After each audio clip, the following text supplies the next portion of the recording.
Hi అండి. చేపల పులుసు ఎలా చేయాలో చూసేద్దామా. ఇవైతే ఫ్రెష్గా కడిగి పెట్టుకున్న కిలోన్నర చేపలు, ఒక స్పూన్ పసుపు, ఒక గంట నిండా కారం వేస్తున్నా. చేపల పులుసు అంటే కొంచెం స్పైసీగా ఉంటేనే బాగుంటుంది కదా.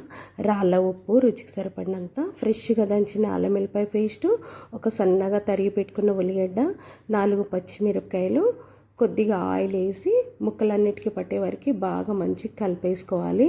ఇట్లా వండితే చేపల పులుసు స్మెల్ వస్తుంది అని అస్సలు అనుకోవద్దు, చాలా టేస్టీగా ఉంటుంది. 2 కప్పులు చింతపండు రసం అయితే వేసుకుంటున్నాం. ముక్కలు మునిగే వరకు మంచిగా కలిపేసి స్టవ్ పైన మూత పెట్టి ఉడికించుకోవాలి. ఇది ఉడికేలోపు కొంచెం జీలకర్ర మెంతులు అయితే వేయించి పొడి చేసి పెట్టుకున్నా నేను. అది వేస్తే కూరలో ఉడికేటప్పుడు మంచి స్మెల్ వస్తుంది, టేస్ట్ చాలా బాగుంటుంది. ఇంకా ఫైనల్గా అయితే కొత్తిమీర వేసేసిన. కూర అయితే చేపల పులుసు అయితే అయిపోయింది. మీరు కూడా మీ ఇంట్లో వండండి, ఎలా వచ్చిందో నాకు కామెంట్ చేయండి. రైస్లోకి చాలా